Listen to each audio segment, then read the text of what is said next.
Well, hey there. Thanks so much for joining me again on the Practical Proficiency podcast. Today's topic is juicy and affects all of us, and that is we're going to talk about ways to reduce student anxiety in your classroom. Let's get started. So we are in a unique situation as world language teachers where we are asking students to put themselves and their egos on the line every day when they come into class, which means that the fact that we are dealing with an anxiety epidemic affects us more than the other teachers in the room because we really are asking a lot of our students. And some of the things like, hey, speaking a world language that you're not very familiar with and you know you're going to sound silly is a huge ask for a student who is working with anxiety. So let's get into some of these ideas.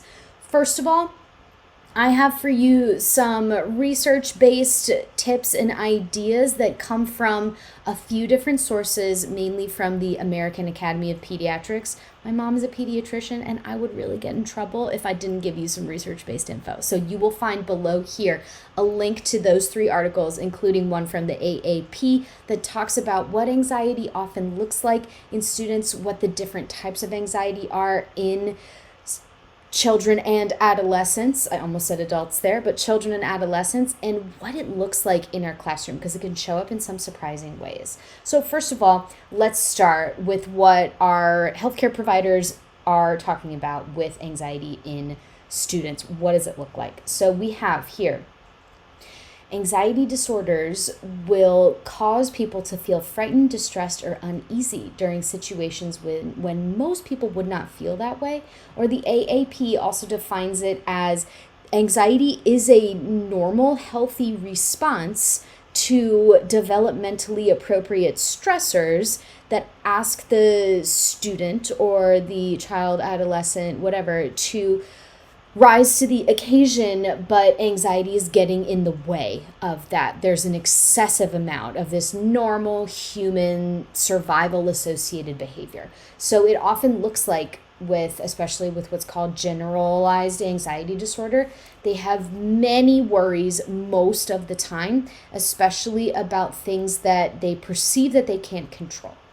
So check out these articles that I have below here, linked in the, right underneath this video if you're watching, or for the majority of you who are listening, in the show notes below for the podcast, you will see those articles linked to give you a little bit more information about that.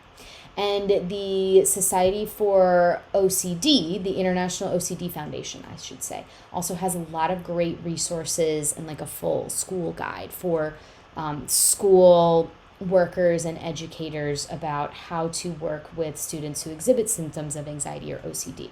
So with that in mind, I have mixed in for you 8 tips. Some are from my own personal experience working with students with anxiety, as well as from some of the sources that are presented below. So let's get started. Without further ado, I have for you this first tip that is great for all of your students, because honestly, anything that is anxiety reducing for your students who are experiencing anxiety, which is according to all 3 of these sources that I'm going to list for you, is creeping up on 30% of your student population right now as of 2025.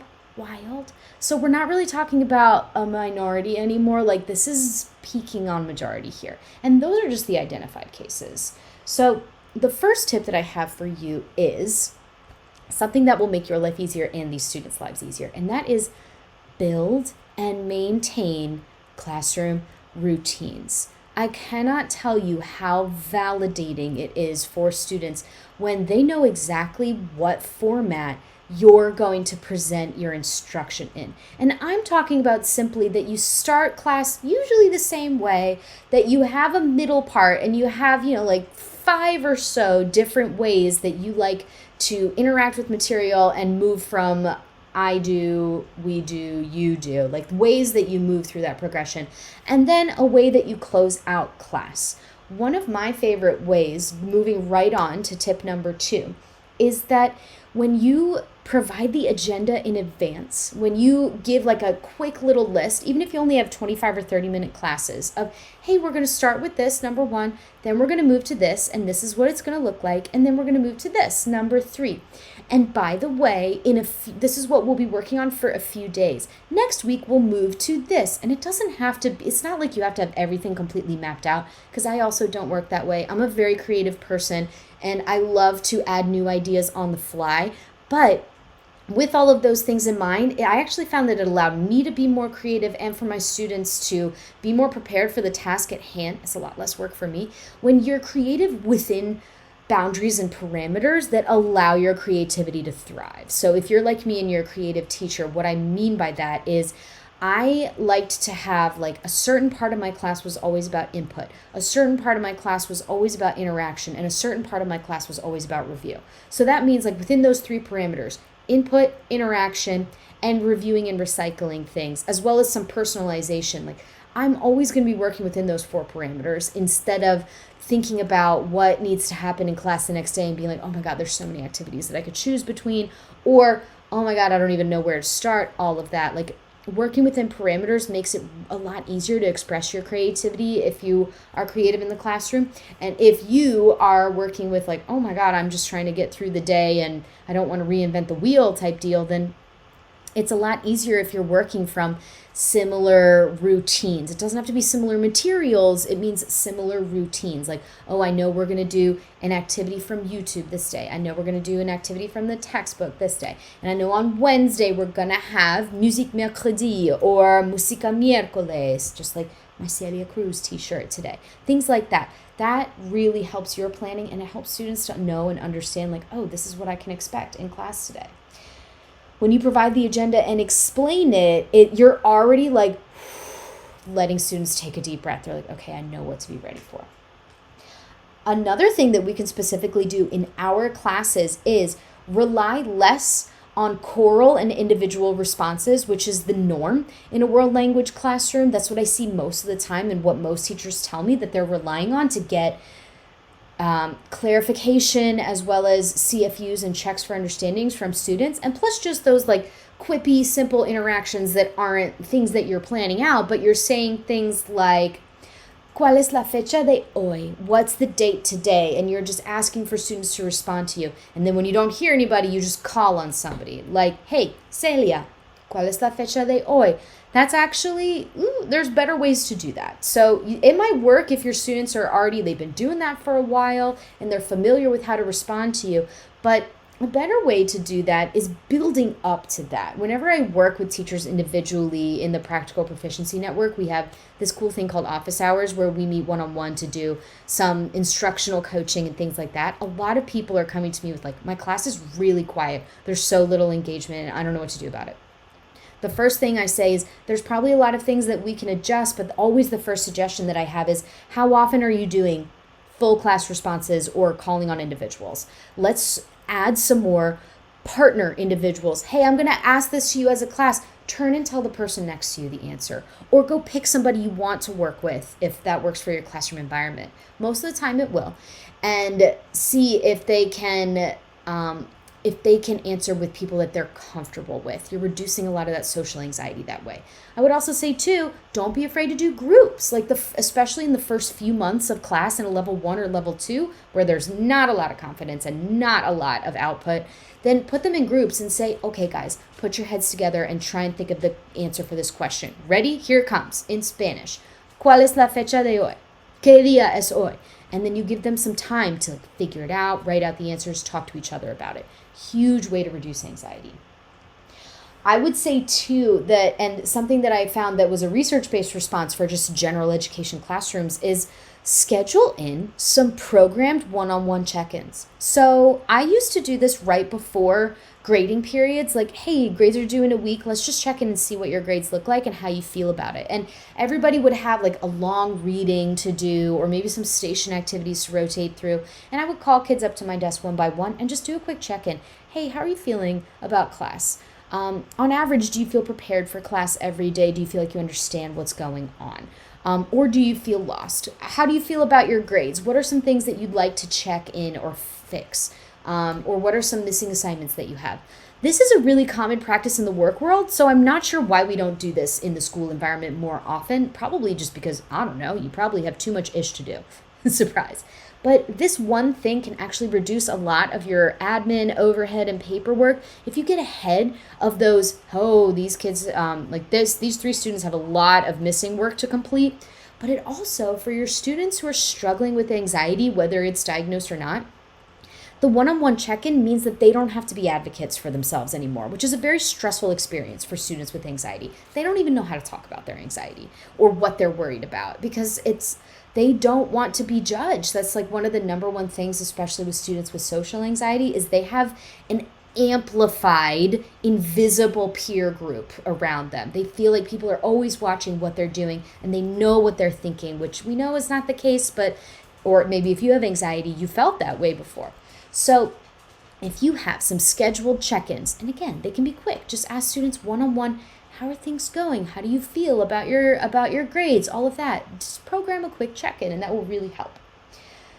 Tip number 5 is recognize and validate their experience. This is different from agreeing with them, but recognizing and validating their experience can look like, if I was constantly afraid of making mistakes in front of my teacher, I wouldn't want to raise my hand either. This comes from the American Academy of Pediatrics, is like that very careful validation of what they're feeling so that they feel seen and understood, but in a way that helps them to move away from the fear that they're experiencing and more into the related emotions around that fear. So let's talk about instead, okay, so you have this constant fear of saying the wrong accent or tripping over a word. I would be nervous about answering too if I felt that way. Let's talk about and you can dive into some strategies to help them feel more confident when those things come up in your class. I would also say too, my tip number 6 is don't be afraid to repeat things, to go back and revisit and recycle material, and don't be afraid of moving slow. Today's students really do need a slower pace than what you may be accustomed to. And you can check on this by seeing, I have this magic number that again, just comes from my own anecdotal experience, but try it out and see how it works for you. That if 70% of the time, 70% of your students are with you, that's a pretty good pace. And of course, we want more like 85% of students with you all the time, and then giving that personalized attention to the students who may need more repetitions in different ways. However, that if you are getting anything less than that, it doesn't matter what's scheduled for next week. Nothing next week is going to go well if they don't have a foundation in what you're working on this week, because everything in a world language classroom, it's like math class. It builds upon the material before it. So be careful with that. Move slower than you think. Number 7 is practice stress relief at school. We are all in this age where we are recognizing more of the effects of stress on our central nervous system and how much it shuts down anything about learning. And we know as world language teachers, we're actually uniquely equipped for this situation. We know, and we've always known, that when your affective filter is up, your learning goes down, and there's nothing that we can do further to promote that student's acquisition. So add more breaks in where you are teaching students about box breathing, where you are teaching students about how to just take a deep breath before they do something difficult. It will make a huge difference in their experience. And my last one for you is have routine and predictable assessments. This is an area where I find most world language educators struggle, and that is because since we don't have standards, in the US at least, we're not required to use specific assessments at a certain time. However, most world language teachers that I've worked with have a very hodgepodge approach to assessment, and many of the times they forget about doing assessment until it's way too late. So I have lots and lots of podcast episodes for you about assessment. Dive into it further, but think about your own assessment practices and how much anxiety that actually adds to a student's plate when you're thinking like 2 days before a marking period. Oh my gosh, I only have 3 grades in the grade book right now, and I need to do a quick assessment. That's not really fair to your students. What your students need and what will reduce their anxiety a lot more, especially when it comes to assessments and test taking, is if you have routine, small assessments over time. And then when it comes to assessments, that you are practicing like crazy for them. And that, I mean, in world language, it's not like a big, oh, we need to make sure that the assessments are always a surprise. It's actually the opposite. We want, in a proficiency classroom, you should be able to give your students assessments ahead of time every single time. They should be, it's not the type of assessment where you're like, oh, okay, they have these multiple choice questions. In a proficiency-oriented classroom, what you're doing most of the time is you're doing listening assessments of, hey, when I say this word desk in French, you should know which picture that corresponds to. And we can practice that, and I can give you the assessment ahead of time so you know exactly what the format is. Hey, I would like you to write 3 sentences about 3 different things that you see in your backpack and that you use every day. That's an assessment that you should be practicing for, and they should get the exact assessment, practice for it before it's actually assessment day. That is an integral part of a proficiency classroom. It shouldn't be a surprise what is on your assessments. They should be seeing those well in advance, and you guys should be working towards those in class. It makes a huge difference. And my last tip was a little bit of a bonus tip, so maybe number 9, is there are so many things in your environment and the way that you interact with students that can help to reduce anxiety. And one of those things really is stuff that you're already doing, which is to make sure that you're rotating through a few students each week who get specialized, individualized attention from you. You are not able to do this every day, okay? It is not something that you can like, oh, I can give kids individualized attention every day. Sure, you're doing that on the fly in the moment because you're an incredible instructor, but something simple that you can do to reduce anxiety is what you are already doing, which for many teachers, they have a relationship and an engagement strategy of, this kid needs a little bit more of my attention this week. I'm going to talk to this student more a little bit this week and check in with them more. Next week, you'll notice that this student's going through some stuff and they need, or they're having a bad day and they just need a little bit of extra attention from you. It will vary throughout the week and throughout the instructional section that you are with them, and that's okay. That's life. That's natural. So again, let's go over what these 9 tips are. Number 1, build and maintain routines. Kids are not getting bored in your class because they're doing similar activities and strategies all the time. They're getting bored because the actual activities are boring. So focus on routines.